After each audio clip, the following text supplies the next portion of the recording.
یعنی آپ کا کہنے کا مطلب ہے جو بھی ابھی یہ جو بڑا پروٹیسٹ ہونے والا ہے، جو بھی پروگرام ہونے والا ہے، آیوجن ہونے والا ہے، تو یہ کہیں نہ کہیں پولیٹیکل لوگوں کو فائدہ پہنچائے گا۔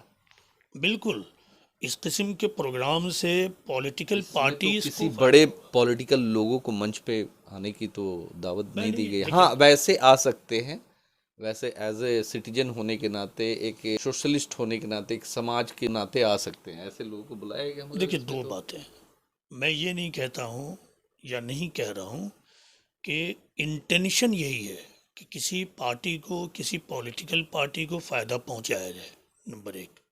میں یہ نہیں کہہ رہا ہوں کہ اس پروگرام کا لامحالہ ٹارگٹ وہی ہے، میں یہ قطعی نہیں کہہ رہا ہوں، میں کسی کی نیت پر کوئی اٹیک نہیں کر رہا ہوں۔ ہو سکتا ہے نیت سے یہ بالکل ہی مخلص ہوں یہ کام کرنے والے لوگ، اور بلا شبہ عوام تو مخلص ہے، جو عوام ہے، جو عوام آئے گی وہ بلا شبہ دین کے نام پر آئے گی، وہ اللہ اور اس کے رسول کے نام پہ آئے گی۔ میں جو لوگ اس کو آرگنائز کر رہے ہیں ان کی نیت پر بھی اٹیک نہیں کر رہا ہوں، لیکن ہم جو کر رہے ہیں اس کا سیدھا فائدہ یہ ہوگا کہ یہاں کے ووٹرز پولرائز ہوں گے، اس سے آپ کے وقف بل پر کوئی اثر نہیں پڑنے والا ہے۔ وقف بل کے لیے دو کام ہے، عوامی سطح پہ آپ عوام کو پلان بی بتائیے۔ جو ایک بات سمجھ میں آتی ہے وہ یہ ہے کہ جن لوگوں کے پاس وقف پراپرٹی ہے کسی بھی لیول پہ، وہ کاغذات کو درست کرنے میں لگ جائیں۔ تو کاغذات اگر درست بھی کر رہے ہیں تو یہ تو پھر سے بتایا گیا کہ پھر سے رجسٹریشن کروایا جائے گا، جس کا 100 سال پرانا بھی پراپرٹی ہے، 200 سال، ان کو پھر سے نئے سرے سے رجسٹریشن کی جائے گی۔ اب نئے سرے سے رجسٹریشن کی جب بات آئے گی تو نئے سرے سے سارے لوگ اس بورڈ کے ممبرس بنیں گے، بہت کچھ چینج ہوگا، بدلاؤ ہوگا، وقف یوزر کی جو بات ہو رہی سارا نیا آ جائے گا، تو پھر وہ ان سب چیزوں کو ہو سکتا ہے کہ وہ نہیں مانے، بولے کہ دس از ناٹ ایکسیپٹیبل۔ پھر آپ کیا کیجیے گا؟ آپ جب سڑکوں پہ نکل رہے ہیں اور آپ کہہ رہے ہیں کہ 10 لاکھ 20 لاکھ لوگ جمع ہو جائیں گے، یہ جمع ہو جائیں، اور آپ لگاتار جمع کرتے رہیں پھر بھی نہیں ہوا، تو آپ کیا کیجیے گا؟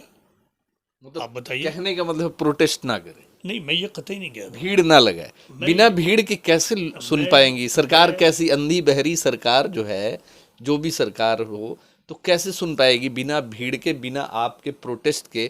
کیسے؟ وہ تو لاگو کر یہ چکا ہے نا، معاملہ، پہل تو ہونا چاہیے نا، تو یہ پہل کیا جا رہا ہے، ہو سکتا ہے کہ سرکار کی آنکھیں اس سے کھلے کہ نہیں بھائی، اتنے لاکھوں لوگ جب پہنچے ہیں تو کہیں نہ کہیں تروٹی ہوگی، کچھ کمی ہوگی، اس کو صحیح کیا جائے، تو ہو سکتا ہے کہ صحیح ہو۔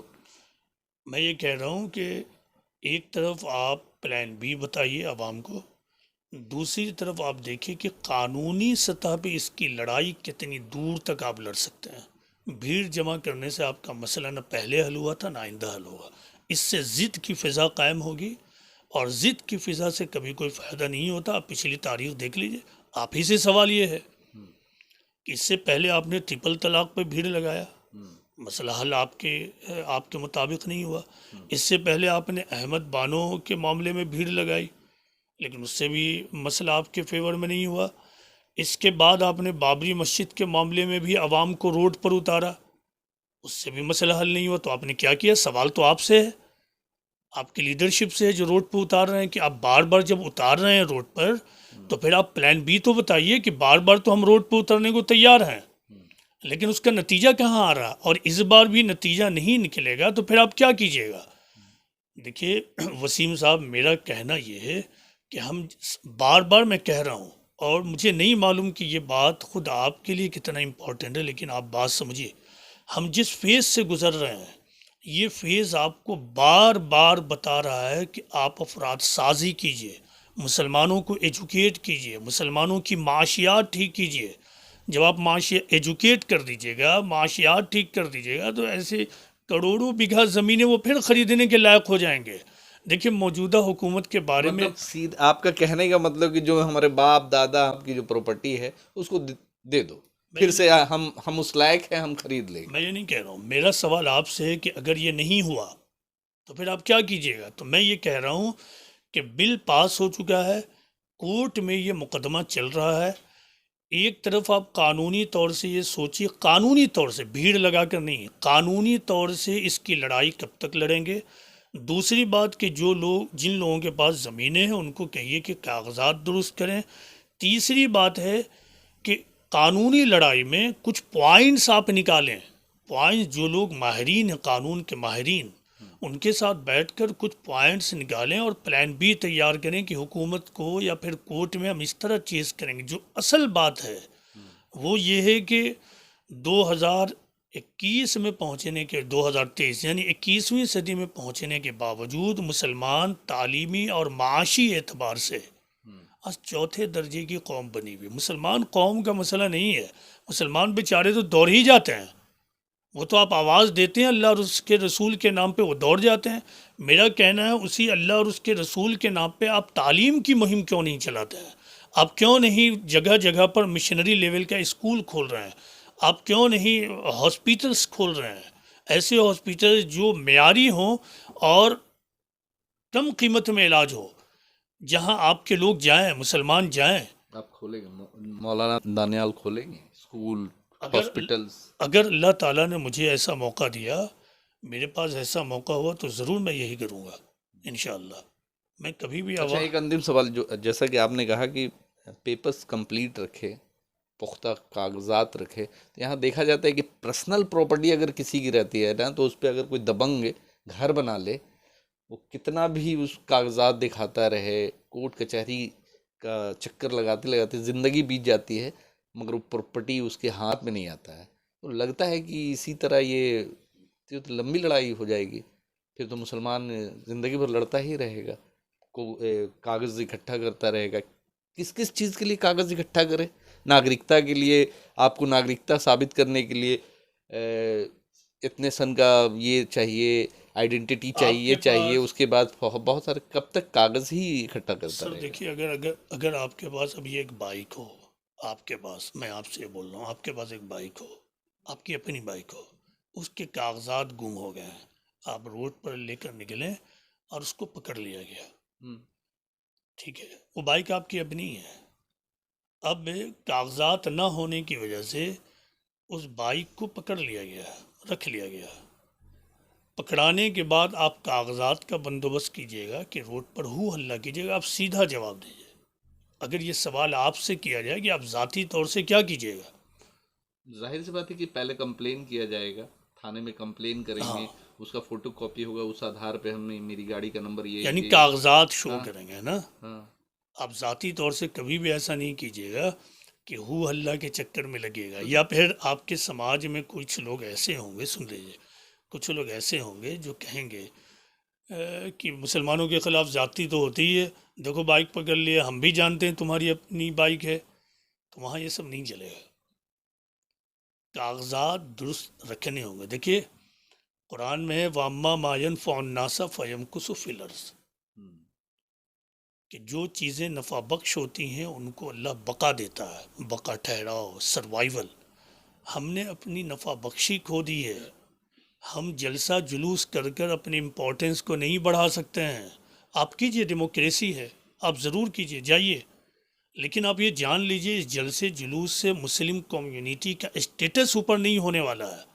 اس سے ان کا امپورٹنس نہیں بڑھ جائے گا سماج میں. امپورٹنس بڑھے گا قرآن کے اس پیغام کو ماننے کے بعد کہ کمیونٹی کو ایسٹ بنائیے. جب مسلمان دنیا کے لیے ایسٹ تھے، ان کی بات چلتی تھی. سکہ انہی کا چلتا ہے جو ایسٹ ہوتے ہیں. آپ کے درمیان لیڈر وہی بنتا ہے جو پڑھا لکھا اور زیادہ سمجھدار ہوتا ہے. جس چیز بھیڑ کی آپ نہیں بات بنتی کر رہے ہے. ہیں نا، جس چیز کی آپ بات کر رہے ہیں، جو بدلاؤ کی بات کر رہے ہیں نا، تو آپ جیسے کم سے کم ایک مولانا دانیال سے کام نہیں چلے گا. کم سے کم 1 کروڑ مولانا دانیال ہونے چاہیے پورے انڈیا میں، تبھی بدلاؤ کچھ دیکھا جائے گا. اسی لیے میں کہہ رہا ہوں کہ ایجوکیٹ کیجیے، لوگوں کو ایجوکیٹ کیجیے. آپ مجھے جیسے لوگ جب تک پہل نہیں کریں گے نا سڑک پہ آ کر کے، جو غریب معاشرے میں جا کر کے، خاص کر جہاں پہ مسلمانوں کے غربتی سے لوگ ابھی بھی جھیل رہے ہیں، اور جہاں پہ اسلامک کوئی بھی آپ کو چیز دیکھنے کو نہیں ملے گا. ایجوکیشن کے نام پہ تو نتھنگ ہے. لوگ بہت سے بہت جو غریب کے بچے ہیں وہ مدرسے میں جائیں گے تو جائیں گے، نہیں تو پھر مدھیہ ودیالیہ میں، ہاں بالکل اس کے بعد بہت سے بہت میٹرک تک ہی سیمت ہو جاتے ہیں، بالکل صحیح بات. آگے کی پڑھائی نہیں کر پا رہے ہیں. تو آپ جیسے لوگوں کو آگے آنا پڑے گا، سماج میں آپ جیسے لوگوں کو آگے آنا پڑے گا، بہت سارے لوگوں کو آنا پڑے گا، آپ جیسے ہزاروں لاکھوں دانیال کو آگے آنا پڑے گا، تبھی بدلاؤ کچھ ہو سکتا ہے، مانتے ہیں کہ وسیم نہیں؟ صاحب بالکل صحیح کہہ رہے ہیں وسیم صاحب. دیکھیں میں وہی کر رہا ہوں. دیکھیے سب سے امپورٹنٹ چیزیں ہوتی ہیں مائنڈ سیٹ تیار کرنا. پیغمبر اسلام نے کیا دیا تھا لوگوں کو؟ 23 سال تک آپ امت کے درمیان رہے ہیں، آپ نے دیا کیا تھا؟ آپ نے مائنڈ سیٹ دیا تھا. اس قسم میں 2 مثالیں دیتا ہوں. مسجد نبوی مس, مس, مسجد نبوی مسجد نبوی اسلامی تاریخ میں بہت امپورٹنٹ مسجد ہے. اللہ کے رسول کی مسجد مدینہ میں ہے، سارا مسلمان جانتا ہے. کس کی مسجد؟ اللہ کے آخری رسول کی مسجد. آپ امت میں صرف 23 سال رہنے والے تھے. آپ کو ظاہر ہے کچھ نہ کچھ تو اندازہ ہوگا کہ میں بہت دنوں تک نہیں رہوں گا. آپ نے پوری زندگی اس مسجد کو عالیشان بنوانے میں وقت نہیں لگایا. آپ نے مسلمانوں کے مائنڈ سیٹ کو تیار کرنے میں وقت لگایا، لوگوں کی سوچ کو بدلنے میں وقت لگایا. اور آپ کو بتائیں کہ وہ مسجد نبوی جس کو آج آپ مدینہ میں جا کر اس کی بیوٹی کو، اس کی خوبصورتی کو دیکھ کر واو بولتے ہیں اور اش کرتے ہیں، معلوم اس کا حال کیا تھا؟ 9 ہجری میں پہلی مرتبہ وہاں دیا جلی تھی، لائٹ جلی تھی 9 ہجری میں. 9 ہجری میں آپ امیجن کیجئے، بڑے بڑے صحابی تھے، پیسے والے، لیکن رسول اللہ نے مسجد نبوی کو چمکانے میں وقت نہیں لگایا. لوگوں کی سوچ کو بدلا. سوچ کیسے بدلا؟ کرائسس کے وقت بھی لوگوں کو کہا کہ پازیٹیو سوچو اور صبر کا دامن تھامو. ایک بار آپ طائف گزر رہے تھے، راستہ پتلا تھا، پتلا نیرو اسٹریٹ. لوگوں سے پوچھا کہ لوگوں یہ بتاؤ کہ اس کا نام کیا ہے؟ لوگوں نے کہا الزیقہ، یعنی تنگ راستہ، پتلا راستہ. رسول اللہ نے کہا نہیں، تم کہو ایسری، یعنی آسان راستہ، آسان راستہ. تو رسول اللہ کے ایسری کہنے سے وہ آسان یا چوڑا راستہ نہیں ہو گیا. لیکن معلوم اس میسج کا مطلب کیا تھا؟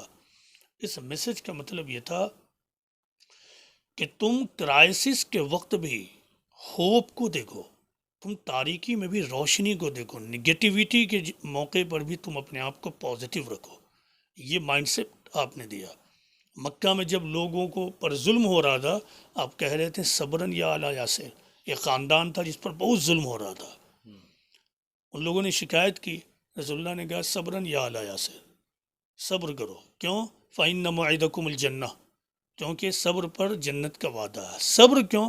دیکھیے جب آپ کے سامنے صبر کی بات ہوتی ہے تو آپ سمجھتے ہیں اس کا مطلب ہاتھ پیر باندھ لو اور بیٹھ جاؤ. نہیں، صبر کا مطلب ہوتا ہے عجلت سے کام نہ لینا، جوش سے کام نہ لینا، ہجوم نہ بنانا، بلکہ سیم رکھنا، سکون سے معاملات کو سمجھنا، اور تمام حالات کا جائزہ لیتے ہوئے کہ اگر میں اسٹیپ لوں تو اس کے نتائج کیا نکلیں گے. ان سب چیزوں کو سوچتے ہوئے جو اسٹیپ لیا جاتا ہے اسی کو کہتے ہیں صبر. مسلمانوں کی ذمہ داری ہے خدا کے پیغام کو پہنچانا. یہ تو کام ہی نہیں ہو رہا ہے، کرنے کا یہ کام تھا، اور یہ کام نہیں کریں گے تو علماء جانتے ہیں یہ بات. اگر علماء سنیں تو علماء کو غور کرنا ہے کہ اللہ تعالیٰ نے قرآن میں کھول کھول کر کہا اللہ کی مدد نہیں آئے گی، آپ پوری طاقت لگا دیجئے. یعنی خدا کا پیغام تمام انسانیت تک پہنچانا ختم نبوت کے بعد یہ علماء کی خصوصی ذمہ داری ہے. تو میں اس وقت بھی نہیں گیا تھا اسی وجہ سے. میرا صرف وسیم صاحب کہنا یہ ہے کہ اب ہمیں لائن آف ایکشن کو بدلنا ہوگا، اور ہمارے کرنے کا کام جو ہے وہ یہ ہے کہ ہم امت کی داخلی اصلاح میں لگ جائیں، یعنی انٹرنل ڈیولپمنٹ، دینی اعتبار سے بھی اور دنیاوی اعتبار سے بھی. چلیے، کافی لمبی بات چیت ہو گئی، اور ہمارے ساتھ میں ابو الحکم دانیال صاحب ہیں جنہوں نے بڑے ہی بے باکی سے ہر سوال کا جواب دیا اور صاف طور پہ بتا دیا کہ یہ بھیڑ بھاڑ لگانے سے اور اس طریقے سے کرنے سے پہلے بھی کچھ حل نہیں نکلا ہے، اور آنے والے وقت میں بھی ہو سکتا ہے کہ اس کا کچھ حل نہ نکلے.